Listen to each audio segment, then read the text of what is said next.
నమస్తే, welcome to red TV. నేను మీ అలీ. ప్రస్తుతం మనతో మాట్లాడడానికి గూడూరు ఎమ్మెల్యే వరప్రసాద్ గారు మనతో ఉన్నారు. ఆయనతో మాట్లాడదాం. సార్ నమస్తే, ఎలా ఉన్నారు? బాగున్నా. ఇటీవల కాలంలో జగన్మోహన్ రెడ్డి గారు మీకు టికెట్ ఇవ్వలేదని చెప్పేసి ఆ జనసేన పార్టీలోకి వెళ్తారని చెప్పి కూడా ఒక ఆరోపణలు అయితే వినిపిస్తున్నాయి. అది ఏమాత్రం వాస్తవం? నా పార్టీలో అంటే వైఎస్ఆర్ పార్టీలో నేను చాలా విశ్వాసం ఉన్నాను. ఆ పార్టీని బలోపేతం చేయడంలో కూడా నేను ఒక కీలకమైన పాత్ర వహించాను. పార్టీ కష్టకాలంలో ఉన్నప్పుడు, నాయకుడు కష్టాల్లో ఉన్నప్పుడు నేను వెళ్ళాను. ఎన్నో విధాలుగా అందులో భాగస్వామిని అయ్యాను. వారి ఓదార్పు యాత్రలో నేను వెళ్ళాను. విజయమ్మ గారి దీక్షలో నేను పాల్గొన్నాను. అలాగే షర్మిలా గారు పాదయాత్రలో నేను పాల్గొన్నాను. బస్సు యాత్రలో పాల్గొన్నాను. జగన్మోహన్ రెడ్డి గారు చేసిన ప్రతి ఒక్క దీక్షలో కూడా నేను భాగస్వామిని. అది ఢిల్లీలో చేయనివ్వండి, జైల్లో చేయనివ్వండి. ఇవన్నీ చేసిన తర్వాత పార్లమెంట్లో కూడా ఎంతో క్రమశిక్షణతో నేను ప్రవర్తించాను. నా పార్టీకి నేను విశ్వాసంగా ఉన్నాను. నా నాయకుడికి విధేయతగా ఉన్నాను. నా భావాలతో ఆలోచించేనే తప్ప, అది భావాలు చాలా ముఖ్యమన్నది అందరికీ తెలిసిన విషయమే.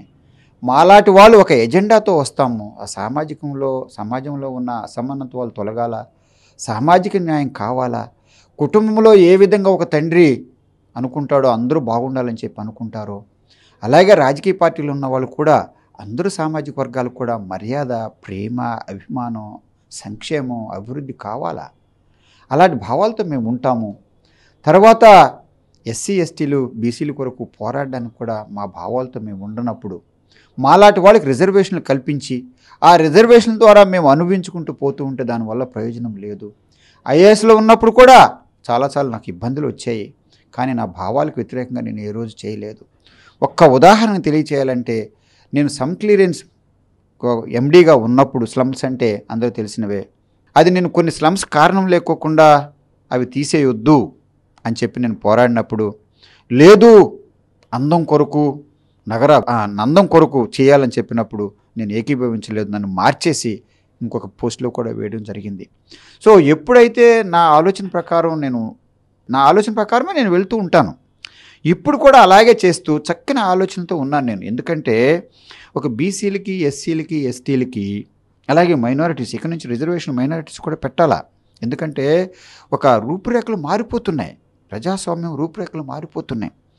ఆ రోజుల్లో ప్రజాస్వామ్యంలో ఈ అసమానత్వాలు ఉండడం వలన ముందు ఎస్సీలకి, ఎస్టీలకి ఇచ్చారు. అసమానత్వాలు ఎక్కువ ఉండడం వలన 1935 చట్టంలో, అంబేద్కర్ పెట్టిన చట్టంలో బీసీలకు కూడా రిజర్వేషన్ ఇవ్వాలని చెప్పి కొనసాగినప్పుడు కూడా ఆ తర్వాత స్వతంత్రం వచ్చిన తర్వాత కొన్ని కారణాల వల్ల నెహ్రూ గారు ఏం చెప్పారంటే, అది కూడా గుర్తు చేస్తాను, కాన్స్టిట్యూంట్ అసెంబ్లీలో ఏం చెప్పారంటే, బీసీలకంటూ రిజర్వేషన్ ఇస్తే దాదాపు మొత్తం ఉన్నదంతా వాళ్ళే కదా, 60-70% అయిపోయిన తర్వాత ఇంక రిజర్వేషన్లు ఎలా ఇస్తాము అని చెప్పేసి బీసీలకి లేదు అని చెప్పేసి వారు కాన్స్టిట్యూంట్ అసెంబ్లీలో నెహ్రూ గారు అప్పుడు చెప్పడం జరిగింది. సో ఆ తర్వాత ఇచ్చారు. ఆ ఇచ్చినప్పుడు ఆ జ్యుడిషియరీలో లేదు. ఇప్పుడు జ్యుడిషియరీలో కూడా రిజర్వేషన్లు చాలా అవసరం. కింద ఎలాగో ఉంది. హైయర్ జ్యుడిషియరీలో అంటే హైకోర్టు జడ్జెస్ కానివ్వండి, సుప్రీంకోర్టు జడ్జెస్కి లేదు. ఇప్పుడు మన జడ్జిమెంట్స్ కనుక చాలా జాగ్రత్తగా మనం చూస్తే చాలా జడ్జిమెంట్లు కూడా కొన్ని కలర్స్తో వస్తున్నట్టుగా నాలాంటి చదువుకున్న వాళ్ళకి ఆలోచన అనిపిస్తుంది. అక్కడ ఎస్సీలు, ఎస్టీలకి కొద్ద న్యాయం జరగలేదన్నది నేను చూస్తున్నా.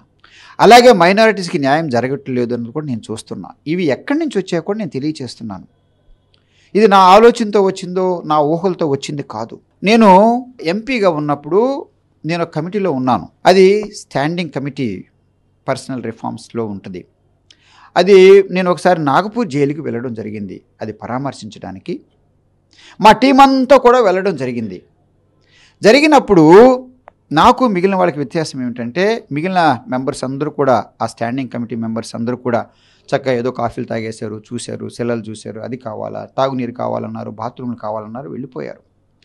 కానీ నేను వరప్రసాదరావు ఒక్కడనే చివరికి మిగిలిపోయి నేను ఏం కోరానంటే, నేను ఎవరైతే ఉన్నారో అక్కడ జైల్లో వాళ్ళని ఒక్కొక్కరిని నేను ఎగ్జామిన్ చేయాలా, మాట్లాడాలా వాళ్ళతో అని చెప్పి నేను కోరినప్పుడు టీం అంతా కూడా వెళ్ళిపోయారు. నేను ఒక్కడనే ఉండిపోయి అక్కడ జైలు సూపరింటెండెంట్ గారు నాకు గొప్ప అవకాశం ఇచ్చిన తర్వాత అక్కడ ఎవరైతే జైల్లో ఉన్నారో దాదాపు 100 మందిని నేను చూడడం జరిగింది. నా పక్కన అందరూ ఉన్నారు, జైలు అధికారులు ఉన్నారు, దురదృష్టవశాత్తు ఎంత బాధాకరమైన విషయాలు నేను విన్నాను అంటే, అక్కడ లైఫ్ ఇన్ సెంటెన్స్ అంటే జీవితాంతర ఖైదీకారం ఎక్కువ మంది ఎవరికి వచ్చిందంటే, నేను చూసిన పరీక్షించిన వాళ్ళందరిలో కంటే కూడా 99% ఎస్సీలు, ఎస్టీలు, మైనారిటీస్ వచ్చింది. ఎవరన్నా కావాలంటే ఈరోజు కూడా అడిగి తెలుసుకోవచ్చు నాగపూర్ సెంట్రల్ జైల్లో. అంతకంటే బాధాకరం ఏంటంటే అండర్ ట్రయల్స్ అంటే ఇంకా వాళ్ళకి కోర్టే జరగలేదు, ఆ విచారణే జరగలేదు, ఇన్వెస్టిగేషన్ పూర్తి కాలేదు. ఒకవేళ వాళ్ళు చెప్పిన సెక్షన్స్ ప్రకారం ఒకవేళ ఆయన కనుక ఆ చట్టం కనుక నిరూపిస్తే ఆ ఇచ్చే శిక్ష కూడా ఎంత ఉంటుందో 6 నెలల నుంచి 1 సంవత్సరం వరకు ఉన్నదానికి దాదాపు అండర్ ట్రయల్స్ అక్కడ నాగపూర్ జైల్లో 10 సంవత్సరాల పైగా ఉన్నారు అక్కడ. చూడండి ఎంత అన్యాయం జరుగుతుందో.